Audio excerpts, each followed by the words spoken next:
Klaipėdoje sunku rasti kitą kvartalą, kurio istorija būtų tokia ambicinga, kaip Gandrališkio. Daugiau nei prieš 20 metų čia buvo planuojama sukurti modernų miesto centrą su gyvenamaisiais dangoraižiais, biurais, komercinėmis erdvėmis ir viešosiomis aikštėmis. Tai turėjo būti naujasis Klaipėdos veidas, kvartalas, galintis konkuruoti net su didžiausiais Baltijos šalių projektais. 2004 metais prasidėjęs projektas iš karto sulaukė didelio dėmesio. Tuo metu Lietuvos nekilnojamojo turto rinka augo itin sparčiai. Todėl atrodė, kad ambicingiausi planai netrukus taps realybė. Ryškiausiu šio projekto simboliu tapo 2007 metais baigtas statyti 34 aukštų gyvenamasis dangoraižis Pilsotas. Maždaug 112 metrų aukščio pastatas iki šiol išlieka aukščiausių gyvenamojų pastatų Lietuvoje ir vienu geriausiai atpažįstamų Klaipėdos panoramos akcentų. Tačiau Pilsotas turėjo būti tik pradžia.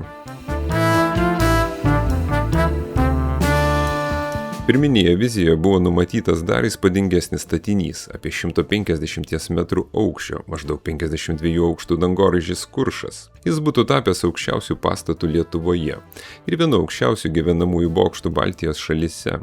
Tuo metu toks projektas atrodė visiškai realus. Vis dėlto 2008-2009 metų pasaulinė finansų krizė viską pakeitė.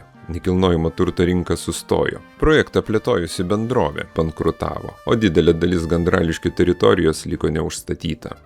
Daugelį metų atrodė, kad ambicinga vizija taip ir liks neįgyvendinta. Tačiau šiandien situacija keičiasi.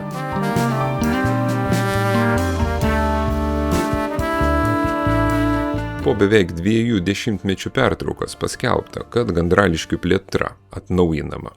Projektas bus vystomas etapais, o kiekvienam naujam pastatui bus rengiami atskiri projektai ir gaunami individualūs statybos leidimai. Vis dėlto viena svarbiausių naujienų – legendinio dangoraižio Kuršas atsisakoma. Nors galiojantis detalusis planas vis dar leistų šioje vietoje statyti aukštesnį pastatą nei Pilsotas, projekto vystytojai pripažįsta, kad dabartinėmis ekonominėmis sąlygomis toks sprendimas nebūtų racionalus. Anot jų, šiandien ekonomiškai pagrįsta statyti iki maždaug 20 aukštų siekiančius pastatus, nes aukštesnių bokštų statyba pernelyg išaugintų būsto kainą. Tai reiškia, kad ateities Gandrališkės greičiausiai atrodys kitaip, nei buvo įsivaizduojama prieš 20 metų. Vietoje rekordinio dangoraižio čia turėtų iškilti keli nauji gyvenamieji ir komerciniai pastatai, bus užbaigtas kvartalų užstatymas, sutvarkytos viešosios erdvės, o šiandien dar tušti sklypai pagaliau taps miesto dalimi.